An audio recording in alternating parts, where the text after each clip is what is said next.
My own brothers died tragically as well, truth be told.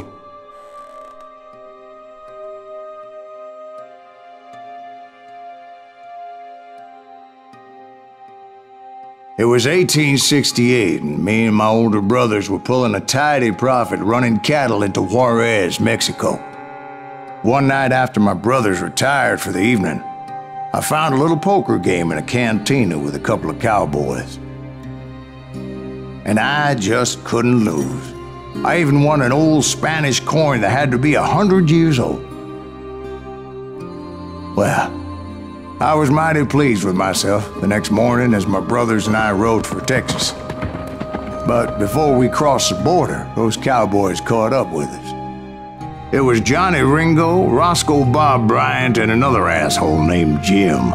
They wanted their money back and everything else we had, including our lives, as those boys didn't want us coming for them later. Bob put that old Spanish coin in my mouth and said, "I won't have it said that I left you with nothing, boy." Well, those horses bolted, and there we hung as those bastards rode away. The branch finally snapped under the weight of the three of us, but being my older brothers were bigger and heavier, they were already dead. And right then I swore to myself that I would avenge them. Ringo you know about, but Bob eluded me until I heard he was riding with the Wild Bunch.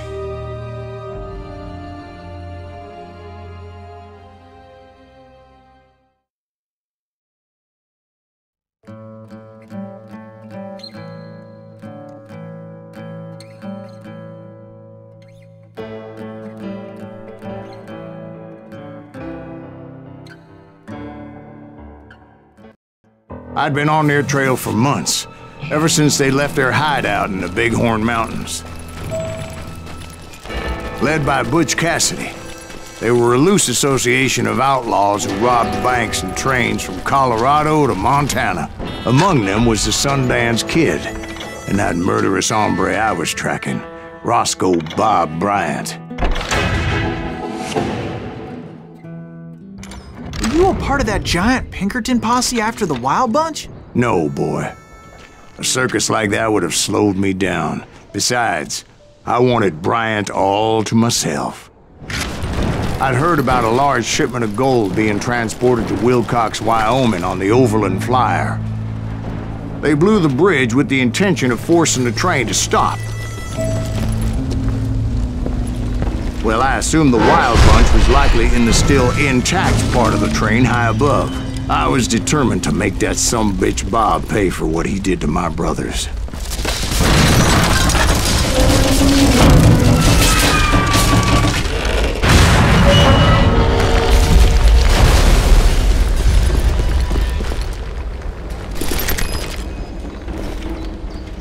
I found the device they used to blow the tracks, so I knew I was headed in the right direction.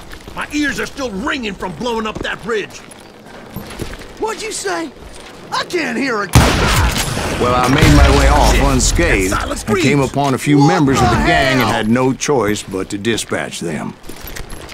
From there, I had to negotiate an even more precarious route. But first, I would need to get my ass out of there.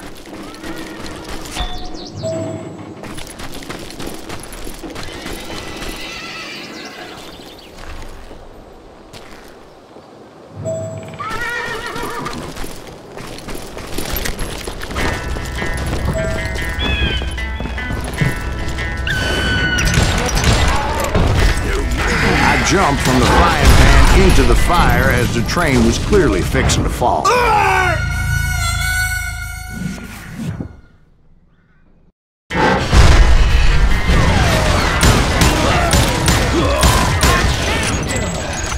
had found the gang, but in order to find old Bob, I needed to fight my way forward past a whole passel of desperados. Outside, inside, any way I could, I made my way towards my prey.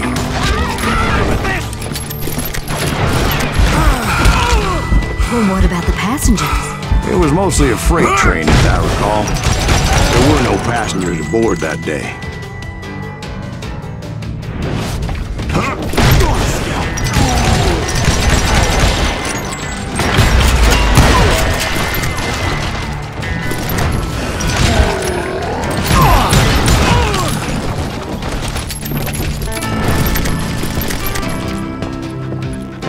I mentioned before, I am not fond of heights. But I was too busy dodging bullets to worry about falling to my death. Odds were I was likely to die that day anyway. So I was determined to take down as many of those bastards as I could.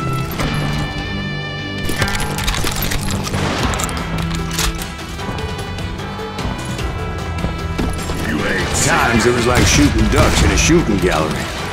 The only difference is these damn ducks shot back.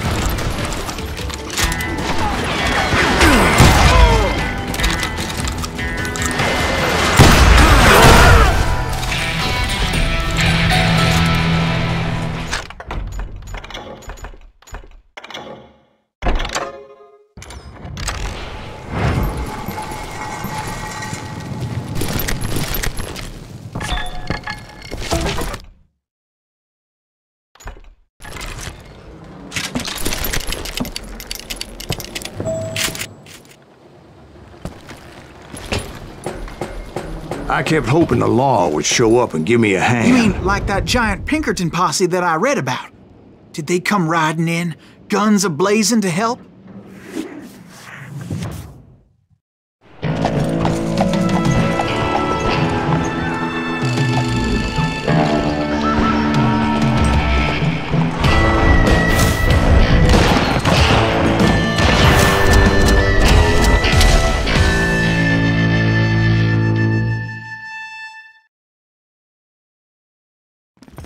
Help?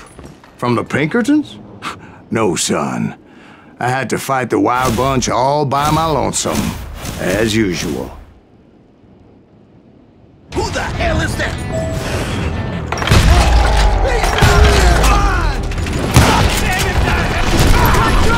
Retreat! Retreat! He's killing everybody! He'll kill us all!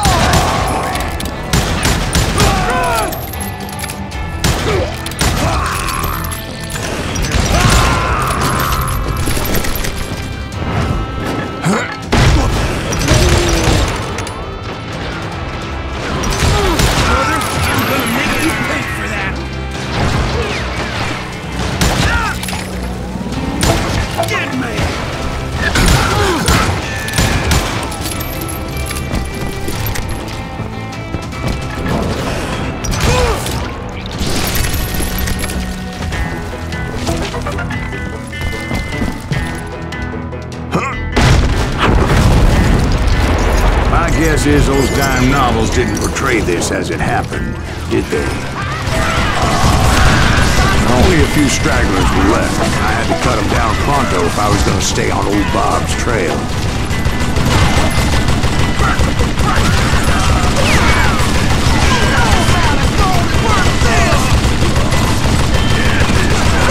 If you want to live!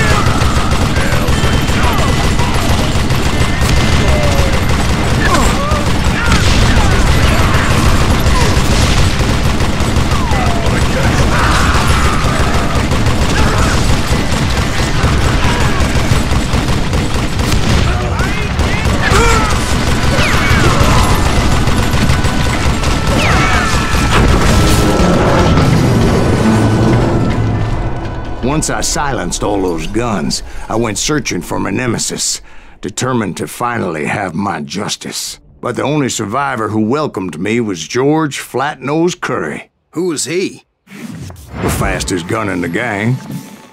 Right after Sundance, I mean. And Kid Curry, and maybe Elsie Lay. Though some folks might dispute that.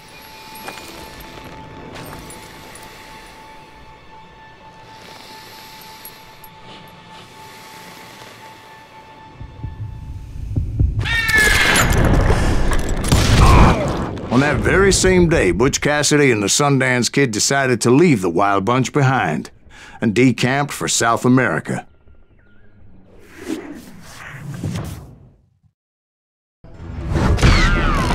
They ended up living down there for many years, but I'm sure you already know all about that.